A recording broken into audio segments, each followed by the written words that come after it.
ang daming bago ngayon sa Gold Lane. Magbigay ka naman ng top 5 mo at konting explanation bakit. Top 5 ko. Una yung Claude. Dahil dun sa fighter emblem, sobrang lakas niya. Kasi diba dati meta, fighter. Fighter. I mean yung mga hero. Fighter hero. Fighter hero. So ngayon sobrang hirap na dahil sa buff sa Claude. Tapos di na din kasi gumagana blade armor ngayon eh. Pag may DHS ka, kaya maganda siya.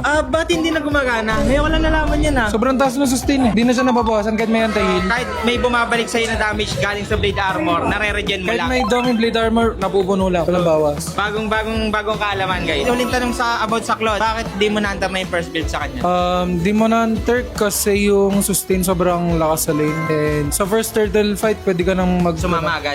Kahit bawasan mo lang yung kalaban, okay na, kaya di mo patayin eh. Tapos bounce Kaya ka tipong na. mo lang, tapos out ka na. Makasama agad sa team fight. Okay, top 2. Freya. Freya, okay. Yung Freya kasi yun yung pang-counter sa Claude ngayon eh. Yung first skill kasi ng Freya, pwede mo i-cancel ulti. Yung ulti. Okay, okay. Tama. Ganda na. Kaya maganda yung yung Freya. Top 3. Trico, Granger. Kung gusto niya ng pang-early game na snowball, malakas pa rin talaga yung Okay pa rin Granger talaga. kasi pan-tournament yung hero na yun eh. Kahit sa scrim hindi masyado ramdam, sa tournament talaga ramdam. Top 4. Parit. Pag naubusan ka na ng hero tapos gusto mo ng panlaban sa Claude, yung Harit pwede rin. Okay. And pang-last, Sora. Sora.